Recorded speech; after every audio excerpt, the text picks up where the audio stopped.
É isso aí, galera. Sejam bem-vindos a mais um vídeo do canal Paulão Funileiro, diretamente de Franca, interior do estado de São Paulo. Pessoal, vocês sabem que eu tô com dois Uirapuru aqui em Franca, né? E esse aqui é um dos felizes proprietários, né? O seu é Praticamente o o próprio otário, né? Porque o cara que tem um carro desse e insiste em restaurar é quase um sacerdócio em prol da história do automóvel no Brasil. pessoal, quem não conhece, Thiago Songa, tá? Para mim, um dos jornalistas de veículos, a fonte de conhecimento, né, de pesquisa, né? Ele estava até comentando aqui como é que é, Songa, Eu fui citado na Wikipedia, eu tô me achando aqui. ele é a fonte. A hora que eu toquei o interfone para falar, ele falou, quem era? Eu falei, é o cara que tá citado na Wikipedia. Eu me achei. Eu cheguei sobrevoando aqui na oficina hoje, tão alto que eu subi. Pessoal, o Thiago tem um canal lá, né, no Instagram, né, Thiago? Tem no Instagram, que é o pnt.penatábua. Isso. Tem no... O YouTube não te barra quando você coloca o nome dos outros, das outras plataformas aqui, não? Não, porque Que chique. uma ajuda a outra. Ah, então perfeito. Então no YouTube é o PNT Pé na Tábua. É sempre Pé na Tábua, que é o nome do nosso evento. No Facebook também e no TikTok também. Vamos aproveitar evento. Pessoal, o Songa tem como chama? Nós empresa fazemos... de evento chamada Pé na Tábua. O Pé na Tábua é uma corrida de veículos antigos. Então, mas você...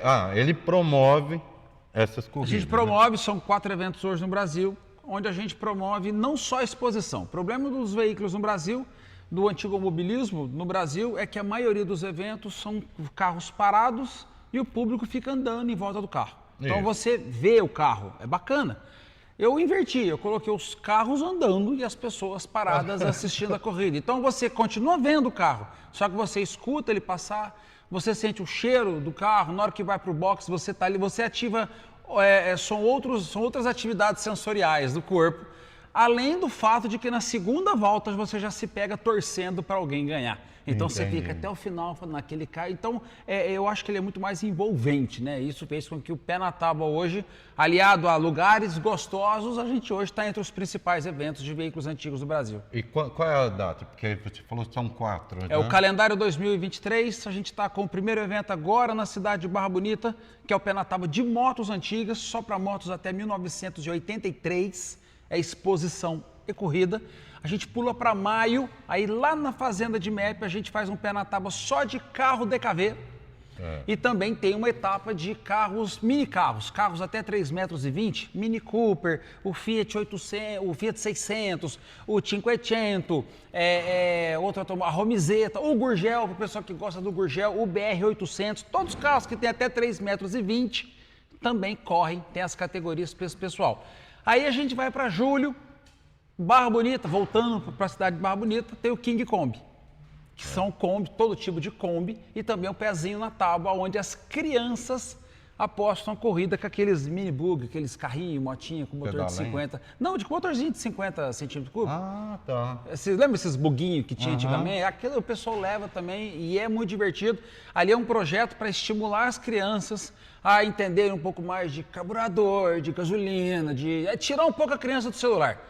Acho que a nossa maior missão hoje é fazer a criança deixar de ficar assim, né? No Você tá a vida celular. inteira, ela tá assim, ó. Então eu consigo, pelo menos parte disso, de tirar as crianças dali. E depois a gente finaliza o ano na fazenda de MEP, que tem um circuito próprio, no mesmo local onde tem a corrida de DKV. A gente faz uma corrida somente para veículos fabricados até o ano de 48, que são os veículos pré-guerra. É o maior evento de carros pré-guerra do Brasil hoje, e que é a corrida de Calhambeque, que é um evento que nasceu aqui em Franca, foi aqui até 2016, quando em 2017 a gente pulou para o circuito da fazenda de MEP. Eu lembro dessa corrida, foi que o Nelson Piquet veio. O Nelson né? Piquet participa com a Apareceu gente. Auto Esporte, me parece. O Autosport já veio 6 vezes gravar a gente. É porque hoje o pessoal perde um pouco o costume de acordar cedo. O celular, né, ele acaba te colocando o programa na hora que você quer assistir na sua frente. Então, na época do Autosport, onde o pessoal acordava de manhã ainda para ver um programa, a gente saiu 6 vezes. Acho que o evento que mais saiu no Autosport no Brasil deve ter sido nosso. Eu lembro de ver, porque foi né, aqui em Franca. Não, o Piquet veio aqui. Colocamos Franca no mapa, né? Pôs Franca no mapa e tal. E é legal, viu, pessoal? Eu tô devendo de ir lá em Barra Bonita. Eu preciso ir lá um dia lá para conhecer o pessoal também. Porque eu comecei há muito pouco tempo na área de restauração, então eu não conheço o pessoal que vive nesse mundo de carro antigo, eu conheço muito pouco. Mas agora os clientes estão aparecendo, né? E agora... É que sim, é engraçado, mas você vem de uma geração, você não é novo, né? Tipo, você não é um cara de 25 anos que fez um curso de funilaria e está pegando. Você já é um cara que já tem experiência na área de funilaria há muito tempo, mas o pessoal que costumava assumir o lado de restaurador de veículos antigos é aquele pessoal que vinha vindo, aprendeu com não sei quem, com Afonso Cascone, que foi talvez o primeiro funileiro de carros antigos no Brasil, que tinha o apelido de Pardal. Depois, nos anos 80, começou a crescer para Magneto Restaurações, a família Baratella de Campinas. Se um dia eu vou fazer um vídeo sobre os primeiros restauradores, você vai morrer lá em Campinas, na família dos Baratella, que o seu Luiz Baratella está com 100 anos. Ele tá vivo, né? Tá, e o filho tá vivo, também tá vivo, o neto, estão os três trabalhando, dando porrada. Trabalha. É aquilo ali que mantém os meninos vivos. Mas hoje existe mais carros antigos para restaurar no Brasil do que a mão de obra especializada. Aí você entra numa geração de mídia social que te mostra o seu trabalho, que as pessoas das antigas fogem disso. Porque para eles ficar na frente de um celular ou ficar na televisão é uma coisa que eles são totalmente fora do plano de trabalho deles. Só que eles também não vão atrás disso, porque eles também têm muito serviço, que é aquele pessoal das antigas que leva carro. Então é engraçado como existe um mercado muito forte de restauração e esse tipo de automóvel, por exemplo, que era o tipo de carro que não costumava vir, a Alfa. Entendeu? É um outro grupo de proprietários que está aparecendo. São pessoas que já têm um histórico de restauração, de carro antigo mais para trás, não são novos colecionadores, e isso se vê, começa a dar um colorido mais diferente para a oficina, né? São veículos mais artesanais de mexer. É interessante, né? Porque eu comecei no YouTube com funilaria convencional. E mudei, graças a vocês, que começaram a me trazer Kombi para fazer. Olha, ele fala graças aqui na frente, tá? Porque o cara que trabalha em funilaria de Kombi vai pro céu, direto, assim, ó, direto, nem pedágio. Aí começamos a trazer umas Kombinhas, aí eu respirei ferrugem, pronto, fui contaminado. Aí a gente começou a fazer. Porque aí ele viu, você faz, começou a trazer, e aí começou a vir gente me procurando. Hoje, por exemplo, você fala desse pessoal antigo. Ele não precisa fazer propaganda. Não. Ele é preso ali. Porque tem digamos assim, você pegar um colecionador, ele te dá serviço para a vida inteira. Isso. Então, você não precisa divulgar. Então, você pega 2 colecionadores, você trabalha com o portão fechado, tá? Vai trabalhar para aqueles carros, daqueles 2 colecionadores, vai fazer. Então, não há necessidade de divulgar, não há necessidade... Fica muito restrito ao círculo ali de quem trabalha com restauração. Exatamente. E quem tem carro de restauração. Isso eu acho um pouquinho mais complicado. Eu acho que tinha que ser mais aberto. Isso que você faz no Pé na Tábua lá, você faz essa ligação do público comum aqui, que não conhece, já vai chegar lá, tem lá a oportunidade de ver e conversar com a pessoa. Porque ali quem participa do seu evento ali, ele chega ali, tá adrenalina, tá feliz, ele vai conversar, vai trocar ideia com o pessoal. Ele quer saber como é que participa. Toda vez que acaba um evento nosso, acho que os visitantes vão pro Mercado Livre ali, pro Facebook e ficam procurando algum carro para poder comprar naquela semana, porque eles querem sair do lado de cá, né, do visitante, tá do lado ali do participante. E pra gente que levanta a bandeira do antigomobilismo, trazer novas pessoas é muito interessante. Eu sempre fui, desde a primeira vez que a gente esteve aqui, você falava, monta um canal, faz um vídeo, aquela coisa. Eu sempre fui um pouco relutante com isso, porque eu nunca quis dar a entender que... Eu sempre achava que eu tinha que ser perfeito para poder sair. O tempo que eu trabalhei no Autosport, você é muito focado... O que você fazia no Autosport? Produção. Eu fiz produção no Autosport. Eu sou jornalista especializado em história do automóvel, então eu fiz... comecei com jornal, fui para revista. Aqui em Franca, quando quando televisão, TV a cabo era moda, né? A NET era moda, eu tive um programa sobre carros antigos, então o programa Biela, então você lida com uma qualidade onde, quando começou aquela chuva de gravar uma imagem, tipo, ô pessoal, hoje eu tô aqui no lugar tal, e a câmera treme, a câmera faz assim. Você ficava cobrando qualidade. Eu falava, eu já fiz coisa melhor que isso, eu não vou ficar fazendo isso. Mas aí a minha esposa, também buzinando no meu ouvido, ela falou, olha, desde que você entenda que essa nova geração, o pessoal que tem menos de 30 anos, eles só procuram, 90% eu acredito que procuram a base de informação deles, eles consomem esse tipo de conteúdo. Ela falou, se você quiser colocar gente nova no seu pé na tábua, você vai ter. Se você quiser divulgar o antigo automobilismo para essa turma nova que está entrando, você vai ter que estar lá na plataforma que eles consomem e não tentar fazer um negócio de qualidade que eles não veem. E é muito engraçado, você entra nos canais nossos, os vídeos que eu paguei a produtora para fazer, que tem efeito, que tem música, tem não sei o que lá, é os que têm menos visualização, cara. É os que custaram mais caros e os que têm menos visualização. Então hoje tem bastante material no nosso canal e o pessoal viaja no entretenimento, porque eu gosto muito de linkar a história do automóvel com aquele modelo com a história social política do Brasil ou do país na época. Então o pessoal acaba aprendendo não só com carro, mas ele acaba aprendendo história, ele acaba aprendendo como era o país naquela época que fez nascer aquele determinado automóvel. Se ensina muita coisa. Eu dei uma palestra uma vez para o Senai de Ribeirão Preto, onde eu expliquei a história dos efeitos da Segunda Guerra Mundial através dos automóveis que foram fabricados depois da Segunda Guerra Mundial. Tipo, por que a Itália, que perdeu a guerra, fabricou a Romizeta, que era um carrinho desse tamanho, e aí os Estados Unidos, que ganhou, fez o Cadillac, que tinha 6,5 metros. Não vamos entrar nessa, não, que não pode. Gente, o Song é assim, você pergunta para ele, tá vendo aquele carro ali, por que tem aquela... Ele vai te falar por que tem aquela faixa, quem pintou aquela faixa, quem que era o primeiro dono daquele carro que tinha aquela faixa, ele sabe tudo, tá? Vamos, já aproveitando, falando de história, tá aqui, 2 exemplares diferentes um do outro. Essa cena, esse conjunto aqui, o pessoal vai estar vendo isso aqui pela internet. 2 Uirapurus juntos, vocês não vão ver tão fácil. Isso é absurdamente, é quase que impossível. Foram 73 carros fabricados, lançados no Salão do Automóvel de 64. Agora vocês imaginam, o Salão do Automóvel no Brasil, o primeiro foi em 60. O primeiro carro fabricado no Brasil foi em 56. Então, com 8 anos de indústria automobilística, que foi o ano de 64, uma empresa que ganhava dinheiro estampando carroceria para a Chevrolet, porque a Chevrolet fazia no Brasil a cabine do caminhão, não fazia Opala naquela época, ela só fazia a Chevrolet Brasil. Então eles faziam da cabine da caminhonete e quando tinha que fazer uma cabine dupla, levava na Brasinca, a Brasinca fazia o resto. A Brasinca era uma estamparia. Entendi. E aí os projetistas falaram, pô, a gente podia fazer um carro com o nosso nome, né? Vamos levar para o Salão do Automóvel. Aquele orgulho brasileiro. É o orgulho brasileiro. Vamos juntar o que tem de melhor de peças nacionais disponíveis no mercado e vamos mostrar que o Brasil tem capacidade de ter um automóvel. Cara, isso é com 8 anos de indústria.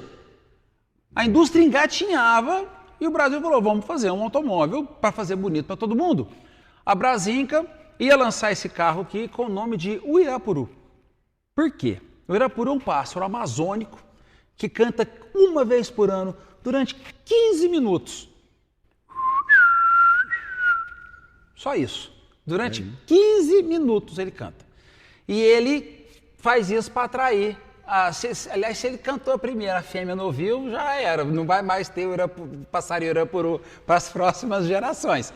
E por conta... E existe uma música de uma banda muito antiga chamada Nilo Amaro e seus cantores de ébano, que tem uma música chamada Uirapuru, aonde a frase ele fala, a mata inteira fica muda ao seu cantar, tudo se cala para ouvir sua canção. Então o Uirapuru era o pássaro amazônico que quando ele chegava para cantar, a Amazônia ficava muda para poder ouvir. Então essa é a importância desse pássaro, que na cultura indígena ele era um índio que virou pássaro e que canta para atrair a amada, eles colocaram o nome desse pássaro no Uirapuru, nesse carro que a Brasinca quer fazer. Só que aí, a Quatro Rodas, inclusive, fez uma matéria em outubro, que eu acredito, de 64, para falar do lançamento do carro. Tipo, vem aí o Uirapuru.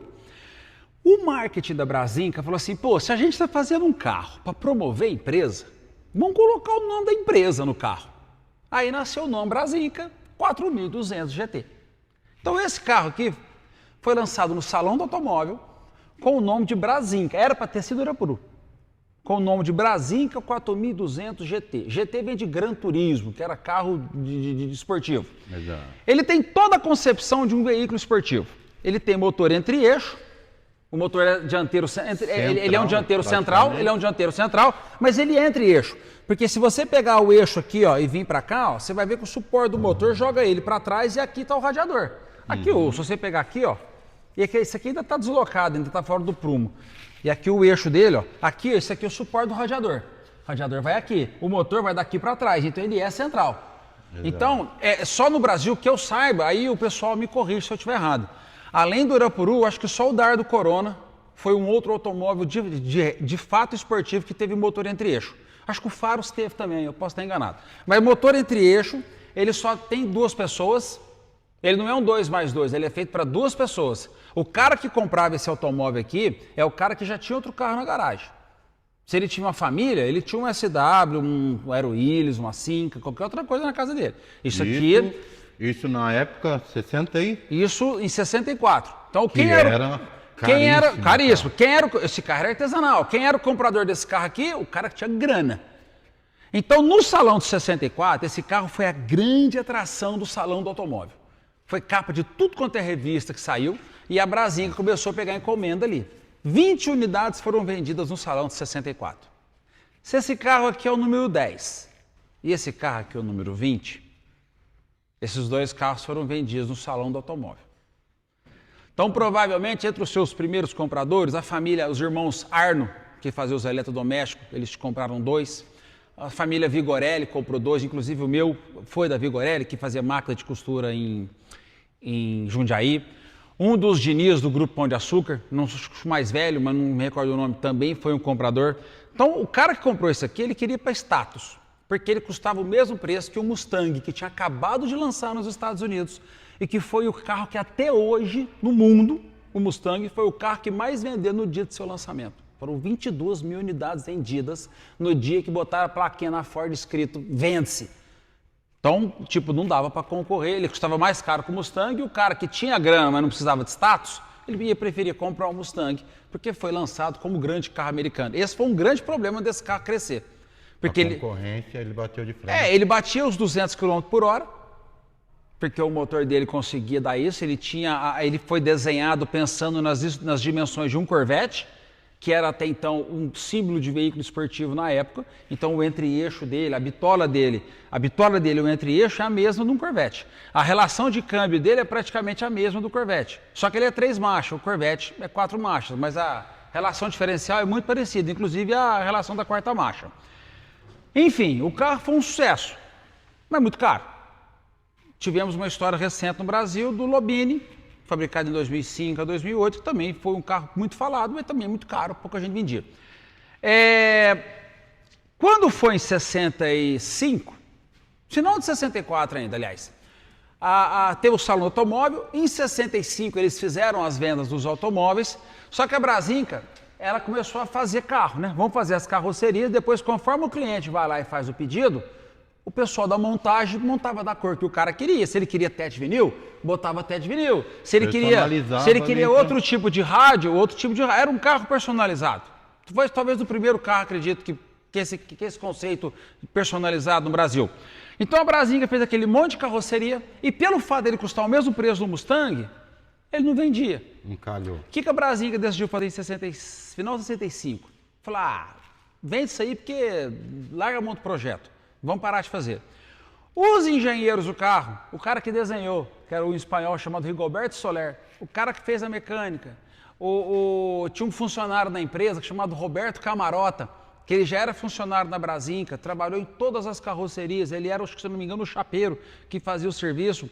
Esses caras falaram, mas que pena, né? Um carro bonito, um carro bem feito, não vendeu e aquele monte de carroceria montada para montar, né? De carroceria feita para montar. Eles vão jogar fora, vão parar. Eles tiveram a ideia de montar. Falaram, não, vamos assumir, vamos fazer um grupo e vamos assumir a produção desse carro. Desse carro. Aí a Brasinca falou, uai, beleza, só que vocês vão botar o nome de Brasinca é a nossa empresa. Eles constituíram uma outra pessoa jurídica, chamada STV, que era a Sociedade Técnica de Veículos, e dessa outra empresa, eles pegaram todas as carrocerias e falou, deixa que a gente acaba de montar. Eles pegaram 12 carros prontos e 40 carrocerias. E a Brasinca já tinha vendido 23 unidades naquela época. Na verdade, ela vendeu os 20 do salão, trabalhou para entregar, e enquanto ela trabalhava para entregar, não teve venda e ela foi desistindo do projeto. Só que para não botar o nome do carro de Brasinca, já que estava no outro CNPJ e que a empresa Brasinca ia continuar funcionando, o Rigoberto Soler falou, por que a gente não bota o nome que ia sair antes? O Irapuru. Ah, o Irapuru. Aí botaram o nome, o Irapuru. Então, estou explicando isso pelo seguinte. Você vai ser perguntado, enquanto esses carros estiverem aqui, o cara que tiver um pouquinho de conhecimento, ele vai perguntar assim, mas é Brasinca ou é o Irapuru? Como se tivesse, de fato, uma diferença entre outro automóvel e outro. Eles praticamente nasceram todos iguais, porque todos foram feitos na Brasinca. A STV ficou com a função de acabar de montar atendendo encomendas. No salão de 66, foi a STV que foi levar o carro, já chamado Irapuru. Eles levaram 4 carros. Eles levaram uma coupé, uma berlinetinha pintada de preto, farolzinho amarelo, uns farol de milha amarelo, que era meio modinha, ter aqueles faróis de milha amarelo. Começou naquilo. Cilindrinho amarelo. Começou naquilo. Levaram 2 conversíveis. Eles pegaram uma berlineta, os coupé, que estava pronto, arrancaram o teto, fizeram a adaptação da carroceria do conversível e colocaram um farol quadrado, que é um farol que a gente acredita, eu vou falar como especialista, hein? A gente não sabe até hoje de que carro é aquele farol quadrado. Porque você vai falar assim para mim, mas não é o mesmo que só na Ford Twin Beam, mas a Twin Beam só com aquele farol em 68. Nós estamos falando de 66, 2 anos antes. Então, Parece que teve um caminhão Mercedes naquele ano que saiu também com farol quadrado, foi aquele 1 ou 2 anos. E aí diz o pessoal que a fábrica do farol acabou tendo mais farol do que caminhão Mercedes para colocar e que a Brasinca absorveu aquele farol quadrado. Então ela levou os 2 protótipos para o salão do automóvel do conversível, com o farol quadrado, e o quarto automóvel que a STV levou foi aquela viatura da Polícia Rodoviária, que levou o nome de Gavião, que eles também adaptaram uma berlineta para SW, colocaram maca e adaptaram 2 metralhadoras, que saía aqui, ó, o biquinho da metralhadora, era para ser o carro do James Bond.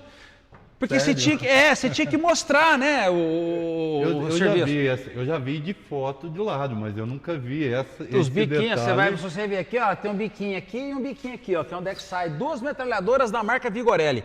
Quem me contou da marca da metralhadora foi o seguinte, tinha um ator naquela época, um seriado muito famoso no Brasil, chamado Vigilante Rodoviário. O Vigilante Rodoviário foi o primeiro seriado brasileiro de herói, que saiu em 60, 61. O tenente coronel... Eu vou parar, deixa o vigilante que ele sai do foco, eu tô falando pra vocês, gente. Você me segura. Mas enfim, foi o vigilante que virou polícia de verdade, que virou policial de verdade, que me explicou que ele acabou trabalhando no carro depois. Uhum. Mas enfim, o que eu quero deixar claro é, esses 2 carros que foram com farol redondo no salão, foi o que fez muita gente pensar que o farol quadrado definia o Irapuru e o farol redondo define o Brasil. Eu achava isso? Exato. Então, isso de fato não foi, porque de fábrica, só saíram 2 carros com farol quadrado, que foi os conversíveis. Mas isso? Aí você vai falar, mas e esse aqui, que tem um farol quadrado? Eu sabia dos conversíveis. Ainda mais sendo o chassi número 20, que foi vendido no salão de 64, quando a Brasinca era dona. Aí a gente pergunta, quando saiu o farol quadrado naqueles 2 conversíveis, a empresa STV estava com a corda aqui, ó. Ela praticamente fechou a empresa. E o Roberto Camarota, que era funcionário, ficou com todo o ferramental da Brasinca e da STV, e ele montou uma empresa para dar assistência nos Irapuru, chamada Tecal, que era técnica em automóveis no bairro do Ipiranga, em São Paulo. Aí você ia lá, dava uma trombadinha no seu carro. Você levava lá para ele e falava assim para o senhor, aproveita que você bateu aqui, bota a frentinha do novo e botava o farol quadrado. Por quê? Porque como ele pegou as peças como indenização trabalhista, ele pegou um canhão de farol quadrado lá. Que precisava vender. Tava lá, vou precisar vender. Ó, olha o modelo aqui, ó, lá na feira. Ele desenvolveu uma ferramenta que, em vez de fazer o para-choque uma chapa inteiriça, ele fazia o para-choque dividido em 2 ou 3 peças, porque às vezes o cara batia só o canto, Não precisava trocar o para-choque inteiro, trocava só a ponteira. E outra coisa que ele aproveitou, em 66, 67, passou a ter pneu radial no Brasil, que antes era só pneu diagonal. O pneu radial, tiveram que fazer o paralama aqui mais alargado para poder colocar o pneu radial. Porque antes o paralama ele era assim, ó. Pode ver que não tem paralama aqui, ó. Não tem paralama e aqui tem paralama. Então tudo isso daqui seria esse modelo 66, 67. E o Camarota oferecia essa atualização. Ele falava, ó, você vai botar um pneu largo? Já vamos aumentar isso aqui. Ele tinha ferramenta que repuxava o paralama. Então, não necessariamente, esse carro aqui provavelmente aconteceu isso. Chassi 20, ele nasceu assim. Numa possível manutenção, o Camarota ofereceu para ele o farol quadrado, o paralama mais largo, a tampa de gasolina saindo para fora do porta-mala.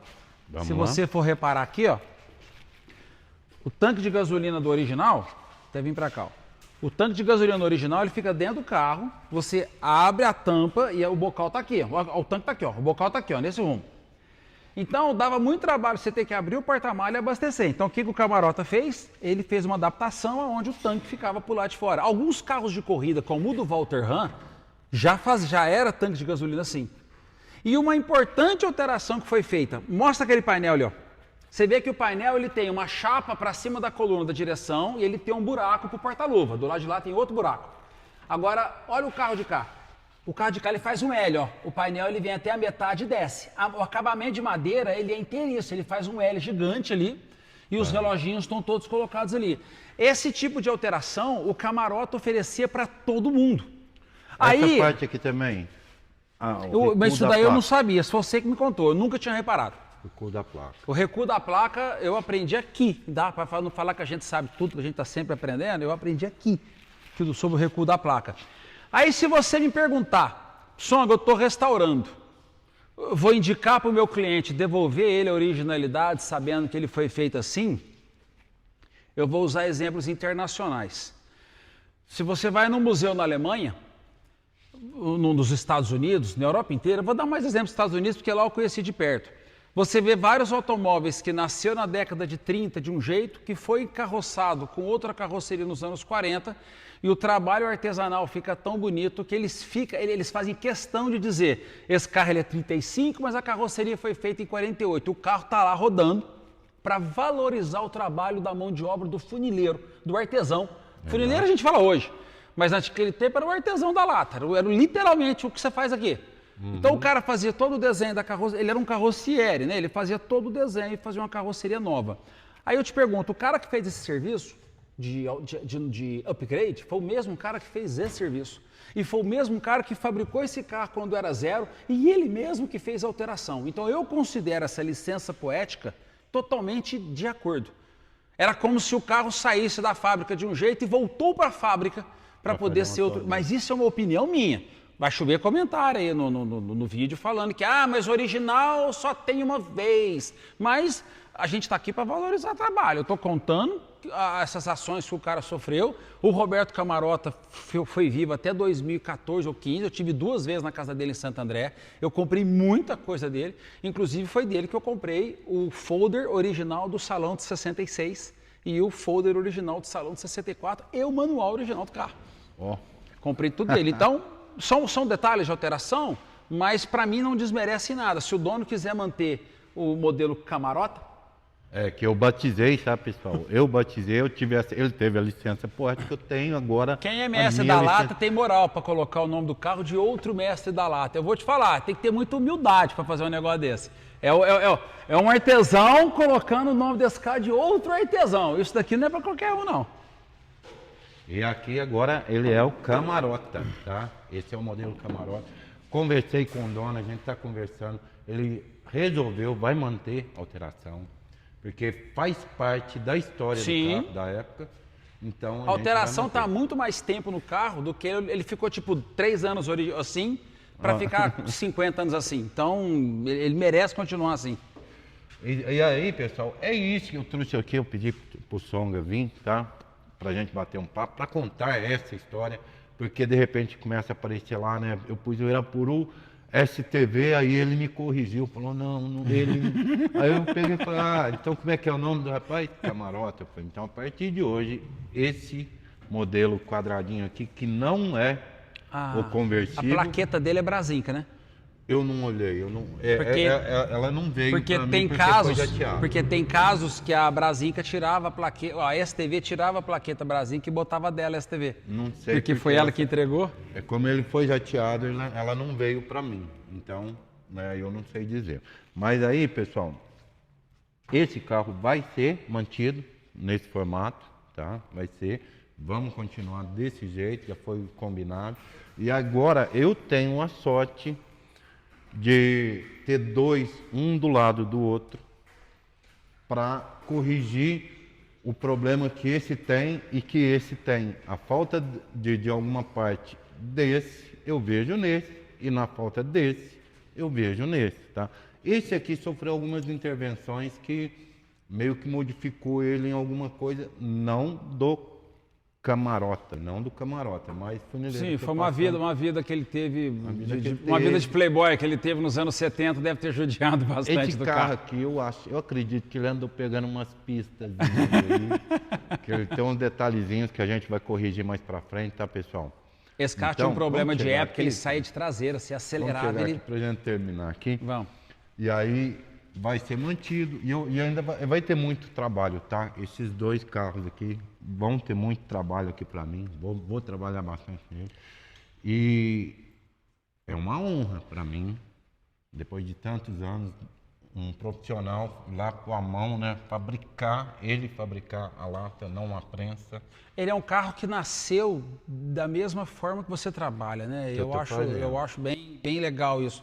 Você tem aqui talvez a comunidade do antigo automobilismo, quando quer falar de carro nacional, eles tratam esses dois automóveis, o Irapuru, o Brasinca, como o suprassumo daquilo que o Brasil pôde ter em matéria clássica. Então, acho que te confiar essa na sua mão, essa responsabilidade de você poder levantar dois automóveis que estão entre aquilo de melhor que o Brasil fabricou, eu acho que deve ser realmente bem bacana. E algumas coisinhas aqui eu vou dar uma melhorada, né? Ainda Porque tem moral hoje... de falar isso ainda, mas ainda vou dar uma melhorada. Não, mas hoje eu tenho um ferramental e um conhecimento maior. Tem, do que eles aliás, tinham na eu acho que a época. única coisa que eles tinham na época devia ser, nem a vincadeira era, acho que era só a roda inglesa. Então, hoje, pessoal, eu tenho a funcionadeira, eu tenho a vincadeira, eu tenho a roda inglesa. Eles tinham muito menos ferramenta que isso. Hoje eu consigo dar uma melhoradinha no que estava. Não vou mudar a ideia, não é o desenho, não. Eu vou melhorar, deixar um pouquinho, porque antes eles corrigiam no estanho. É. A beleza do carro final era a mesma do que eu vou fazer. Só que eu vou pôr menos material do que ele tinha na época. Você chegou a pegar minhas duas caixas de ar? Eu cheguei a pegar. Uma Chega a deve ser- ter uns 30 quilos Chega a e a ser outra deve ter vergonhoso. uns 40. Chega a ser vergonhoso. Uma é o dobro do peso da outra. É a mesma peça, só que um do lado direito e do lado esquerdo. Todos duas. É incrível a E diferença. é grosso de estanho. Aí, hoje eu consigo já fazer uma cópia muito mais fácil do que eles faziam na época. E naquela época, né, era difícil, era muito difícil você ter informação, você ter... não tinha internet para entrar Não, você lá. não tinha, acho que você tinha quer fazer uma peça em 3 partes. Você não tinha uma MIG, né? Uma TIG. O que é boa hoje? A MIG e TIG? Acho que são duas soldas meio revolucionárias, né? A MIG e a TIG, elas são antigas. Mas já tinha nos anos 60? Eu acho que já tinha. É? É bem antigo. Já tinha alguma coisa assim. Eu não sou especialista em solda, então não vou me arriscar nesse mundo. Não, e pra mim, Mas- pra mim naquela época só a varetinha, Não, mas, né? Só mas é. o arame cru derretendo no carbureto ali na sala de oxigênio. Não, mas já lá para os Estados Unidos, para Inglaterra, né, naquelas revoluções industriais deles lá, já tinham algumas Já coisas. tinha esse tipo de material. Já. Sabe, que, por exemplo, você com um balde d'água, sal e arame, você faz Você já uma conduz solda energia, Entendeu? Não, tem vídeos antigos da Volkswagen que eles colocavam o teto lá, puxavam aquelas mangueironas e mas eu não sei dizer o que seria aquilo, se era só uma Então, por ponteadeira. isso que eu tô te falando, porque em 45, o Fusca, você vê alguma coisa ali. Não é um maçarico. Não, era um negócio bem mais industrial, isso é. É que eu não sei o que era, mas era bem... 45. Eu pensei que era só tipo umas ponteadeiras, depois... Então, não, eu não... Cadê o estudo? Ó, bota link aí pra gente estudar. Ó. Quem souber, tá? Tiver uma informação sobre isso, vai lá, ajuda a gente aí, porque é sempre bom conhecer um pouco mais, tá? A gente prolongou bastante, ficou um papo grande. Desculpa. Pensando Ficou que é bom, fácil mas... um vídeo onde o Paulão não fala, então desculpa, tá? Eu peço perdão. Não, é difícil, é difícil. Eu fiquei aqui só para manter o foco, tá? Pra me coisar, porque dá pra gente conversar 3, 4 horas brincando. Dá. Dá para ficar 3, 4 horas brincando aqui, a gente falando sobre carro, sobre a história de um carro. Vocês viram ali que da viatura, você já lembra de uma outra coisa. Já foi lá no seriado de TV do Vigilante Rodoviário. Exato, entendeu? Então, a gente, é um papo interessante para quem não está no mundo. Pessoal, quando a gente se encontra assim, né, um monte de gente que gosta da mesma coisa, a gente conversa bastante sobre isso e aquilo ali viaja. O papo Não, vai, viaja. não tem limite. As esposas ligam, perguntam se a gente não esqueceu que tem casa. É uma coisa bem traumática pra gente, viu?